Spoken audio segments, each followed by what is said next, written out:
So dear students, we have this question.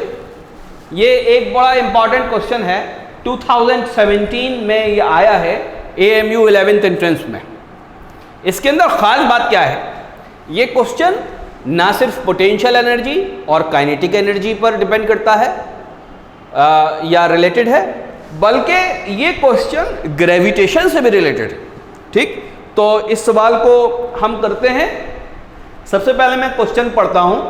N object of mass 40 kg is raised to a height of 5 metre.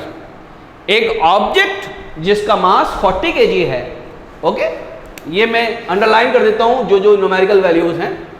40 kg मास है किसी object का, उसको raise to a height of 5 metre above the ground. Ground से हमने 5 metre ऊपर उठा दिया है किसी भी तरीके से। बहरहाल जब हम उसको एक हाइट दे देते हैं ग्राउंड से, that means we are increasing its potential energy और ग्रेविटेशनल पोटेंशियल एनर्जी हम उसकी इंक्रीज कर रहे हैं, क्योंकि हम वर्क डन करते हैं against gravitational force of earth. Okay, if the object is allowed to fall, अगर ऑब्जेक्ट को हम उस वक्त ड्रॉप करें या फ्री फॉल करा दें, find its kinetic energy when it is half way down.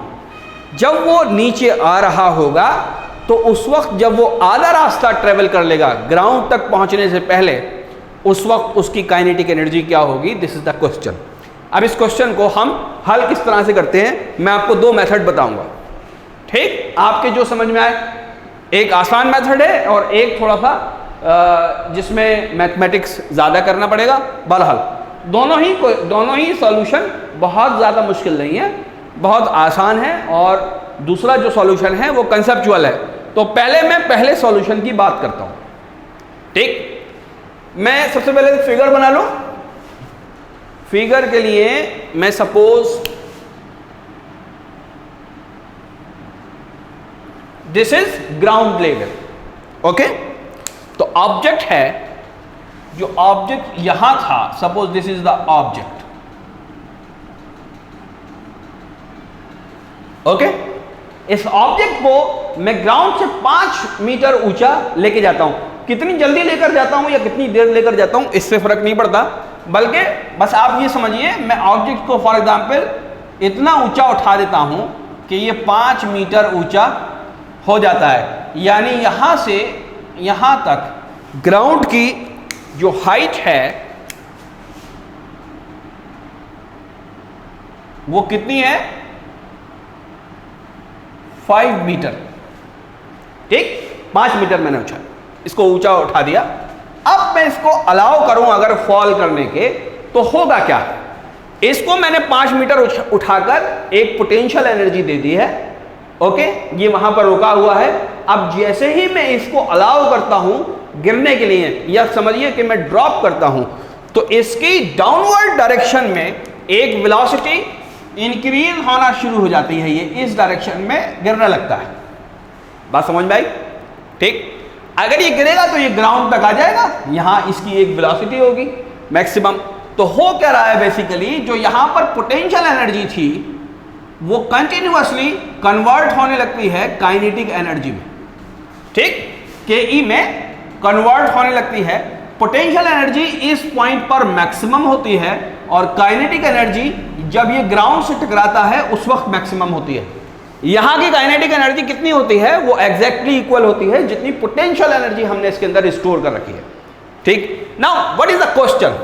Question है, जब वो यहां आधे रास्ते में होता है इस लेवल पर, उसकी काइनेटिक एनर्जी क्या है। ठीक, यहां पर उसकी काइनेटिक एनर्जी कितनी है, ये हमसे पूछा है। बात समझ में आई। जब वो आधे रास्ते पे होगा तो इसका मतलब क्या है कि उसने कितना डिस्टेंस ट्रेवल किया है, उसने 2.5 मीटर ट्रेवल किया है। ओके, तो अगर मैं इस पॉइंट की वेलोसिटी कैलकुलेट कर लेता हूं, ठीक, अगर ये इस पॉइंट की मैं वेलोसिटी कैलकुलेट कर लेता हूं, तो काइनेटिक एनर्जी किसके बराबर हो जाएगी, काइनेटिक एनर्जी बराबर हो जाएगी 12 mv²। बात समझ में आई। अब ग्रेविटेशन का कंसेप्ट लगाते हैं कि इस पॉइंट पर वेलोसिटी कितनी होगी। ठीक, ये मैंने आपको पहले बताया था कि if there is an object और इसको अगर हम ड्रॉप कर दें, ठीक, ये ग्राउंड से टकराए या ना टकराए, ठीक, अगर ये यहां से लेकर यहां तक h डिस्प्लेसमेंट ट्रेवल करता है और ग्राउंड यहां आ चुका हो या अभी ग्राउंड और दूर हो, बहरहाल इसने अगर h डिस्प्लेसमेंट कवर किया है तो इस पॉइंट पर, ठीक है, इस पोजीशन पर जो वेलोसिटी होगी वो होगी 2gh का अंडर रूट। बात समझ में आई? Where this h is the displacement or depth traveled और height traveled। बात समझ में आ गई नहीं आ गई? तो ये वेलोसिटी मैं कैसे निकाल सकता हूं? ये वेलोसिटी निकालने का तरीका है 2 इंटू जी की वैल्यू कितनी रखनी है हमको? 10 रखनी है, इट इज गिवन, और h कितनी है? इंटू 2.5, और इसका हम क्या रखेंगे? अंडर रूट लिखेंगे। बात समझ में आई? इसकी वैल्यू कितनी होगी? 2 इंटू 10 इंटू 2.5, और ये हो जाएगा under root 50। Okay, kinetic energy के फॉर्मूले में लिख देते हैं। Kinetic energy at half way down will be equal to half into mass कितना है? मास है 40 kg, 40, और अंडर रूट 50 का स्क्वायर होगा तो बेसिकली 50 हो जाएगा। ये हो जाएगा हाफ इंटू 40 इंटू 50। ओके, कितना आ गया आंसर? आंसर आ गया 1000 जूल्स में होगा ये। बात समझ में आ गई? 1000 जूल्स दे रखा है कोई answer? Yes, B is the answer. ये एक तरीका हुआ, हमने बीच की वेलोसिटी निकाली, हाफ mv स्क्वायर किया, काइनेटिक एनर्जी आ गई। बीच की वेलोसिटी निकाली मैंने किस तरीके से? ग्रेविटेशन वाला कंसेप्ट यूज किया। मैंने आपको ग्रेविटेशन के अंदर बताया था कि मिड पॉइंट की वेलोसिटी या किसी भी पॉइंट की वेलोसिटी हम कैसे निकाल सकते हैं अगर हमें हाइट पता हो या डेप्थ पता हो। Okay, so this is one way, इस तरीके से हम इस प्रॉब्लम को सॉल्व कर सकते हैं।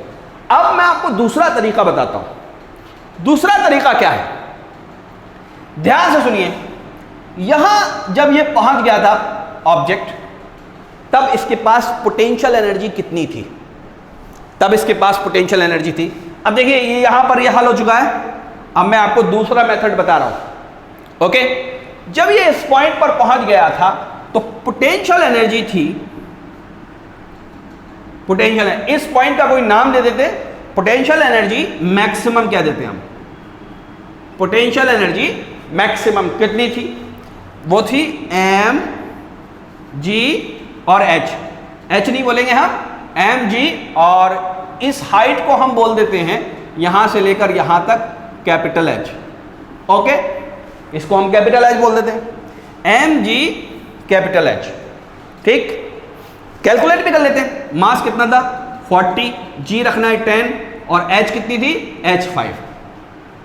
ठीक, इतने जूल्स थी। यहां पर पोटेंशियल एनर्जी कितनी थी? इस पॉइंट पर पोटेंशियल एनर्जी कितनी थी जब ये जा रहा था, जब ये आ रहा, या जब ये आ रहा था? पोटेंशियल एनर्जी दोनों ही वक्त में सेम होगी। ठीक, इस वक्त पोटेंशियल एनर्जी कितनी थी? Pe मैक्स या Pe हाफ, मैं ब्रैकेट में ऐसे लिख देता हूं, Pe हाफ या Pe मिड पॉइंट। ओके, वो कितनी थी? तो m g, और यहां पर हाइट हो गई थी h/2। बात समझ में आती है क्या? ठीक, तो इसको क्या लिखूंगा? 40 इंटू 10 इंटू 5/2। ओके, यहां इस पॉइंट पर पोटेंशियल एनर्जी मैक्सिमम थी, और जितनी भी थी वो हम कैलकुलेट कर सकते हैं। जब ये नीचे ड्रॉप हो रहा था तो पोटेंशियल एनर्जी कम हो गई। पोटेंशियल एनर्जी कितनी हो गई? इतनी हो गई। तो ये पोटेंशियल एनर्जी जो कम हुई है ये गई कहां? ये बेसिकली काइनेटिक एनर्जी में कन्वर्ट हो गई। तो जितनी ये कम हो गई उतनी काइनेटिक एनर्जी में चली गई। तो यानी अगर हम इसमें से इसको माइनस कर दें तो काइनेटिक एनर्जी मिल जाएगी इस पॉइंट की। बात समझ में आ गई? मैं फिर से बता रहा हूं, देखिए यहां की पोटेंशियल एनर्जी और यहां की पोटेंशियल एनर्जी, सबसे हाईएस्ट पॉइंट की पोटेंशियल एनर्जी और मिड पॉइंट की पोटेंशियल एनर्जी, इसका अगर हम डिफरेंस निकाल लें तो हमें मिड पॉइंट की काइनेटिक एनर्जी मिल जाएगी। ये बहुत इजी है। तो मैं क्या करूं, इसमें से इसको डिवाइड, इसको माइनस कर दूं, तो ऊपर की जो क्वांटिटी है वो कितनी है, ऊपर की जो क्वांटिटी है, तो मैं यहां पर लिखता हूं kinetic energy at mid point is equal to PE max minus PE half is equal to 40 into 10 into 5. What is this? It is 2000. 40 into 10 into 5 divided by 2. What is this? It is 1000. इन दोनों का difference किसके बराबर आएगा, वो आएगा 1000 joules के। ठीक, तो इस तरह से भी आंसर कितना आ रहा है, 1000 जूल्स के बराबर आ रहा है। तो दो तरीके थे इस प्रॉब्लम को करने के। पहला तरीका जो मैंने बताया वो ये था कि इस पॉइंट की वेलोसिटी निकाल लें, वो ग्रेविटेशन के कंसेप्ट से निकाली, या फिर हम पोटेंशियल एनर्जी हाईएस्ट पॉइंट में से माइनस कर दें जो पोटेंशियल एनर्जी मिड पॉइंट पर थी। ये पोटेंशियल एनर्जी जितनी कम होगी उतनी ही काइनेटिक एनर्जी बड़ी होगी, तो इस पॉइंट की काइनेटिक एनर्जी मिल जाएगी हमें। तो दोनों ही मेथड अलग अलग हैं और दोनों में अलग कंसेप्ट यूज किए हैं, लेकिन ये दोनों सेम आंसर देते हैं। ठीक, सारी बात ये है कि आपके कौन सा मेथड समझ में आता है या कौन सा मेथड से आप जल्दी कर पाते हैं। ठीक, इसको नोट कर लीजिए, ये बहुत इंपॉर्टेंट क्वेश्चन है।